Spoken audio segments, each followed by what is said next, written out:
Yep.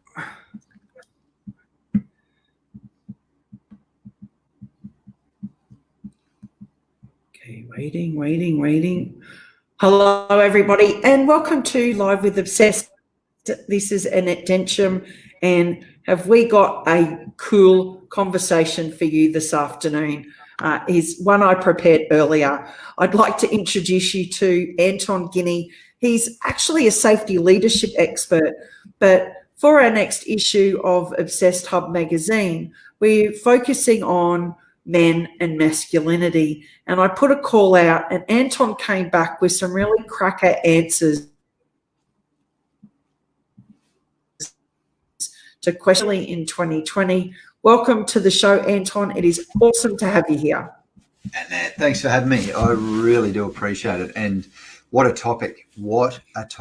Unbelievable. And, you know, when I responded to your call out, it was like, holy macanoli, like this is too big a topic to actually talk about, because there's a whole lot of taboo topics in the topic. Like, it's broad, right? And that was what drew me to that question. What's it mean to be a man, or what's masculinity mean, or, you know, the whole gender equality thing. And so I really wanted to unpack how I felt about all that, because for me, these topics are really important, and hence I came back to you, and hence we're talking now. And thank you very much for the opportunity to talk to you and your tribe about what that means. Look, I'm really grateful that you did too, because I know that I'm a woman. As a woman, I know that the wins that have been hard fought for us have sometimes, for me, from my perspective, come at the cost of men, their mental health, and how they see themselves within society. And I think that it's men, or two young men, is that I want them to be happy and healthy. And the stats on suicide are alarming, particularly for men. And I see them struggling every day. And I look at my husband, who's a 50-year-old man, and go, you don't even know how you fit into this world anymore.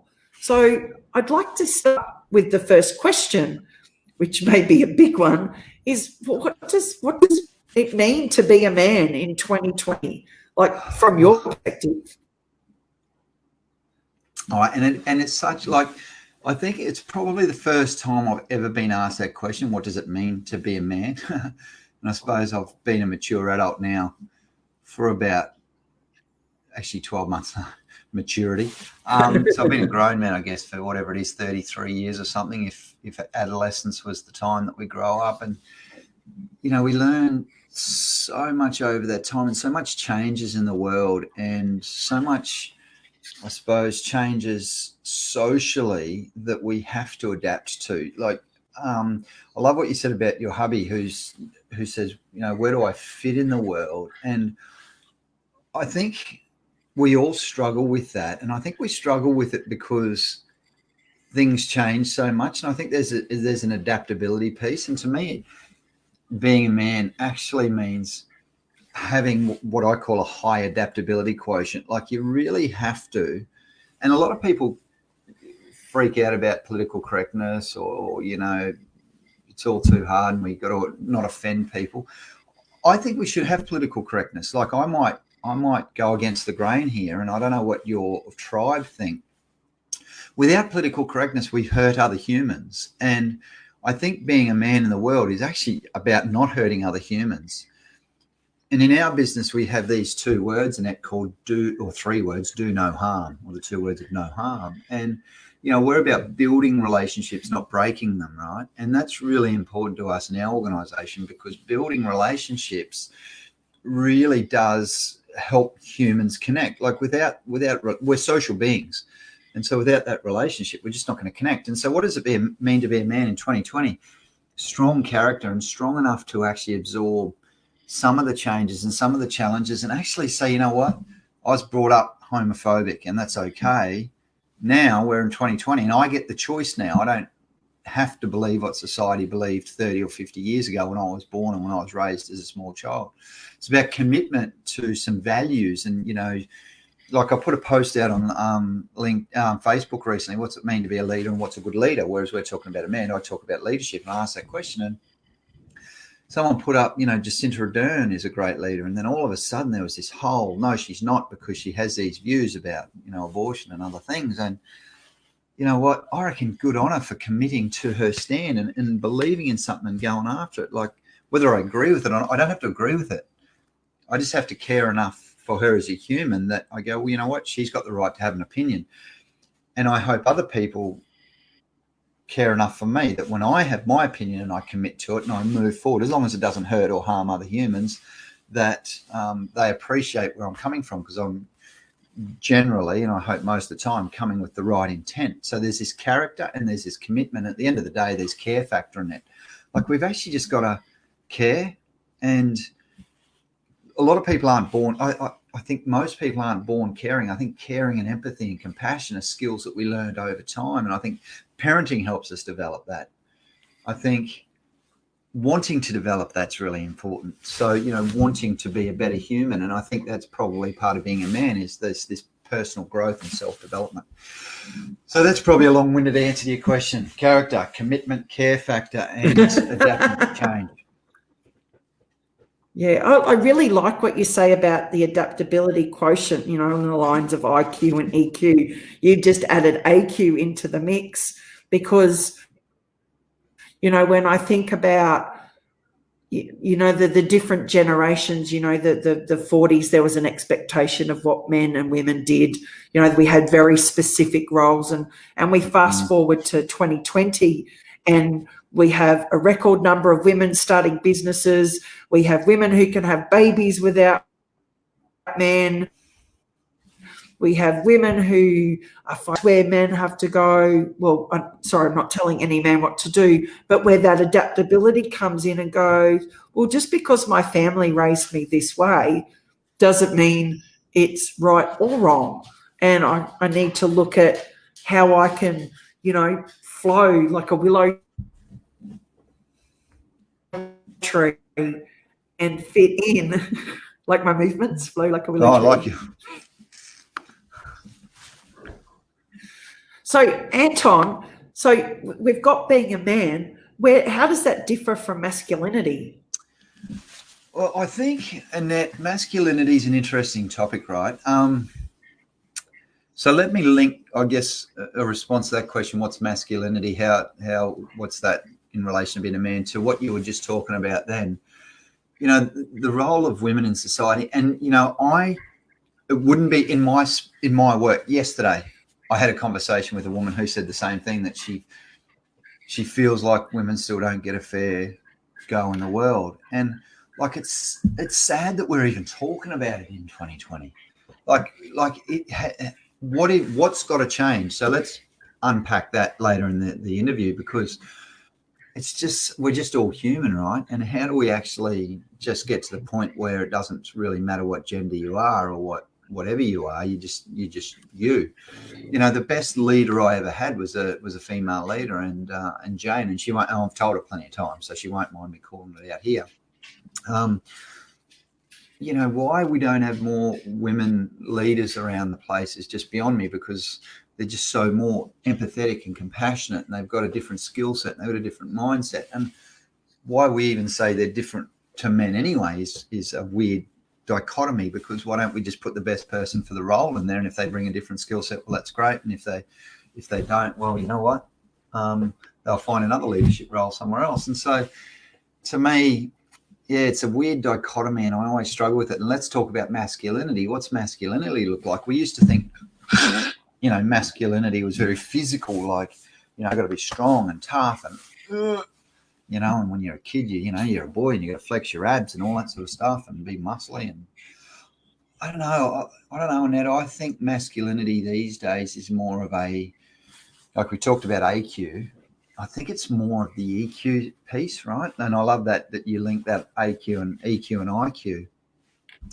That EQ piece is really important, and I think masculinity is being emotionally intelligent enough and emotionally aware enough to actually hold the space and be a good listener. And I think strong of character strong emotionally and keeping your emotions in control, like that whole EQ that Daniel Goleman talked about in his book, Emotional Intelligence.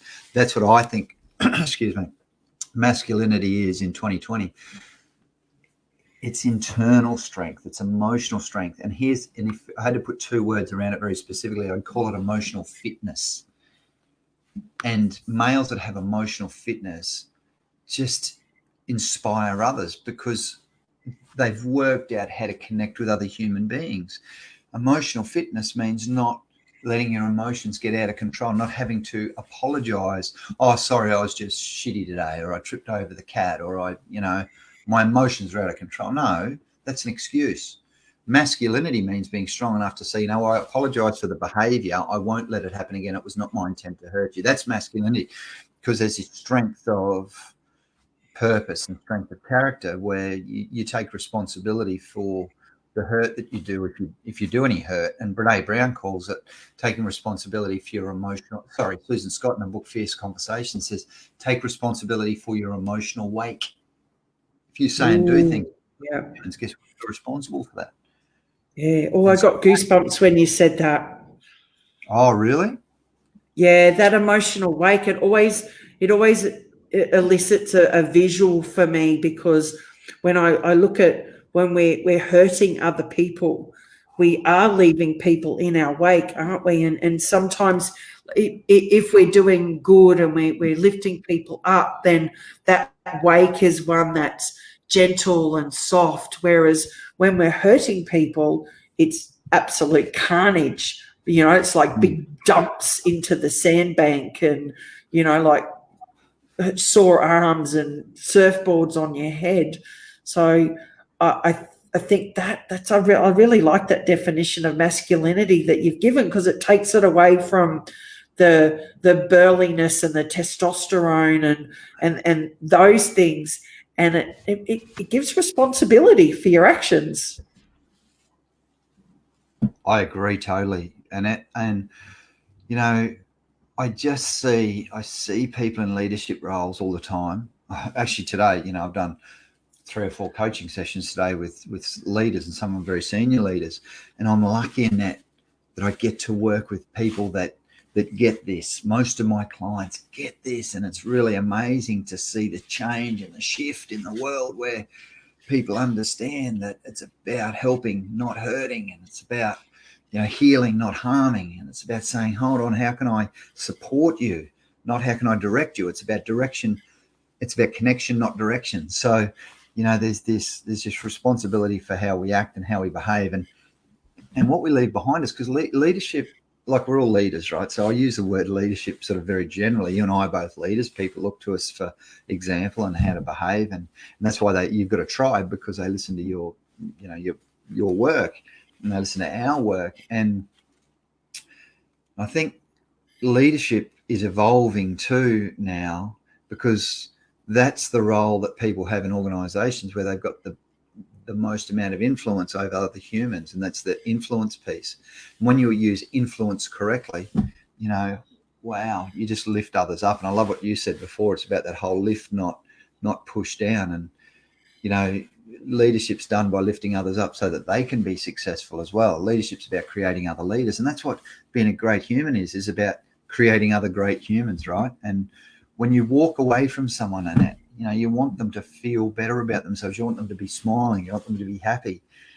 And if you can have that impact on the world, I think you're probably doing something right. And I think there's an element of masculinity in that, because I think that takes work, that takes skills, and that takes effort, right?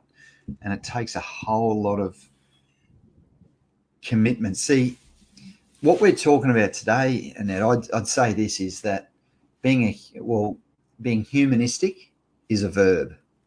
What I mean by that is it's a doing word. It's going out there and doing something and being proactive about the impact that you're going to make on the planet, instead of reacting to someone's words or their look, or allowing yourself to get emotionally worked up all the time. Manage those emotions. Be proactive enough to say, hey, I'm here to make a difference.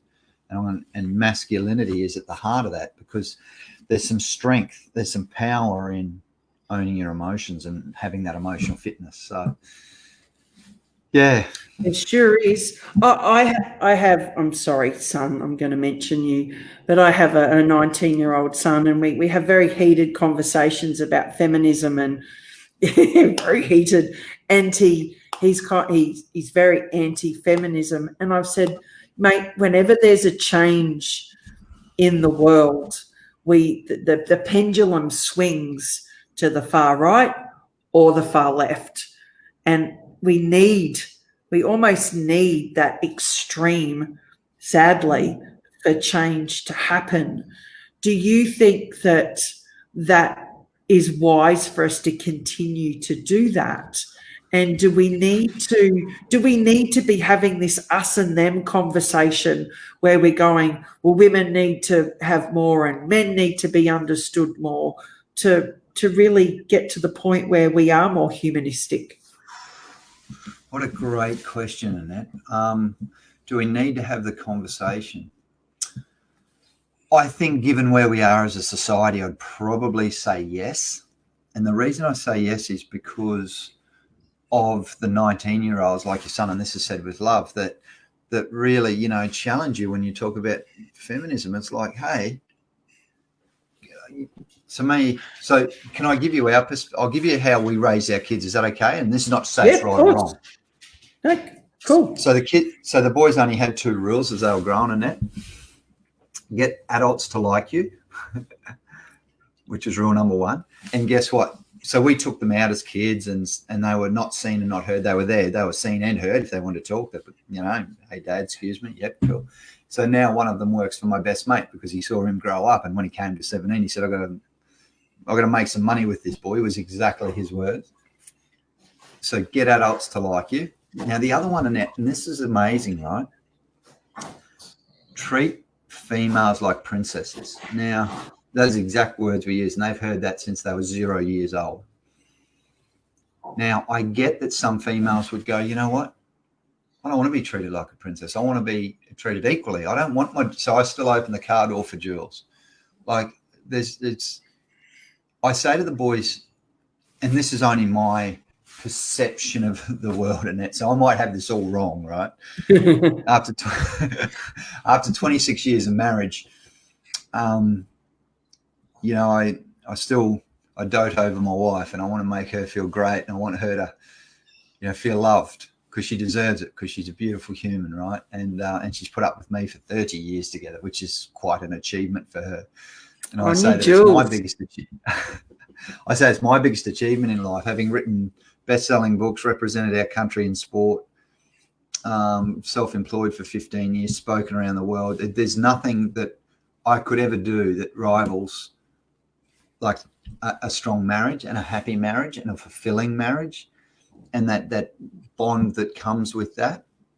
And so we teach our kids to treat women like princesses and be a strong male, because I believe, and again, I don't know if this is right or wrong, I believe that our females, our women in our lives, especially our intimate females, want some strong, they need, Jules needs me to make decisions. She needs me to do stuff that, and I need her to do stuff too. So I need her to make some decisions, because I don't make good decisions. I'm not a detailed person. So she does all our travel. I'm not, I'm not great with a whole range of areas that she is, and she's not great. So I do all the money, she does the travel, you find your own little place, right? So you've still got to be strong and make decisions. You still got to treat females like princesses. I've taught our kids, so they know what respect looks like. Now, if I had daughters, Annette, and see, this is the challenge. Here's the real deep thing that no one would think about when I say that. And I don't have daughters. If I had daughters, do you know what I would probably say? And I don't know, because I haven't got daughters. I'd say respect males. Now, Treat them like princes. I was going to ask you that question. If you had daughters, what would your advice be to them? I think I would look. It's probably too hypothetical, because I don't know. I think that I would seriously, Annette, say treat males respectably. because they're other humans. Do you know what I mean? Like, it's just because we all deserve respect. So to me, I don't even know if it's a gender thing when I say to the boys, treat women with respect. I think it's just treat everyone with respect. Be a good human.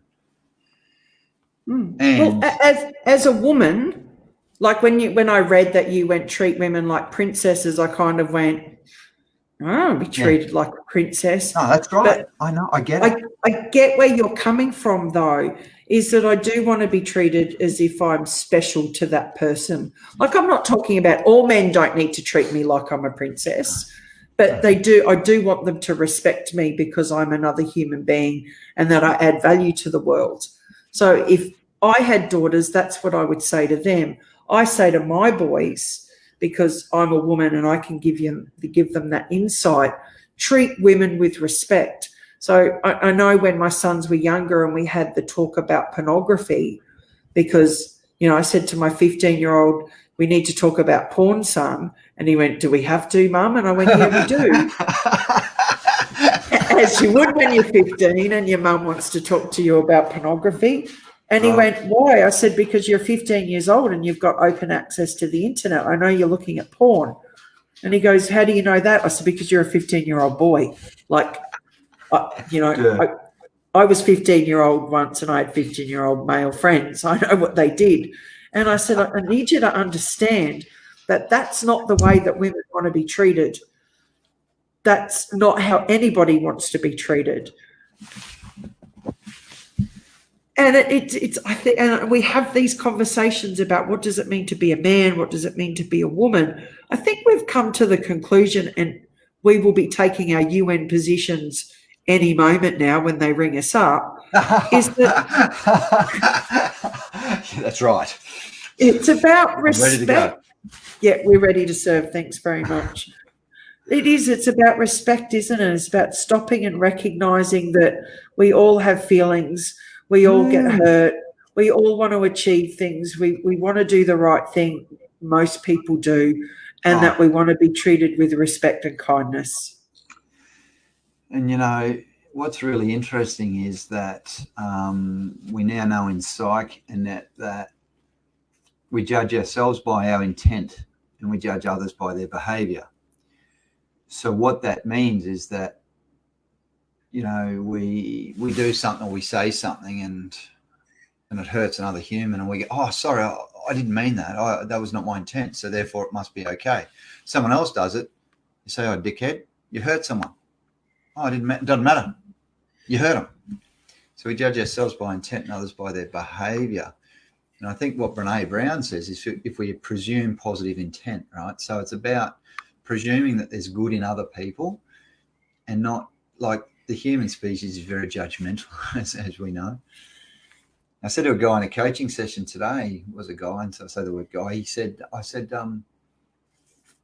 he was a new leader, started on a particular site, and he was talking about the ability of other people to influence your thinking about someone before you've even met them. Like, gossip is a horrible, horrible thing, because if you tell someone that this person's not a nice human, they tend to believe it, and then it tends to cloud their judgment. And again, this comes back to emotional weight. We really need to have respect for people who we haven't even met yet, Annette, because we can damage them, and we can damage them in the eyes of other people without even meeting them, or without other people meeting them. So it's so multifaceted around how we respect other human beings. And I love what you said, that you had that porn conversation at 15, and, we had two boys, and so we had some of the same conversations, and they're tough conversations, as you know. And Jules always used to say to me, you go and have those, that they're a dad thing.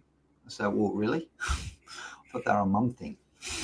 So you got to go in and have that, you got to toughen up and have those tough conversations, and they're all part of your learning curve as a parent, right? Like, and the negotiation with kids is something that as a man, I'll tell you what, it's so amazing to go through a journey with children and, negotiate what they want and what they don't. Mine's a real estate agent now, so he is a good negotiator. I bet he is. I think, Anton, though, in response to that, whether it's a mum job or a dad job. I know my husband and I had a conversation about who was going to have that conversation with the boys, and we decided that it was going to be me. Good. Because pornography typically stereotypes women in a certain position of submissiveness, and there's some horrific things that I've seen in pornography, that we went, maybe it'll be better coming from you, so that they can hear from a woman's point of view that this is not what they want to see. So it's not easy being the parent, I think, of either gender in this day and age, because you're talking about respecting people before you've even met them. How damaging is social media to the disrespect and this cancel society that we live in? We don't have to even meet people, and we've already crucified them and tried and convicted them based on a headline. So it is really hard. It is. And people suffer from it. And people suffer, right? Oh, absolutely.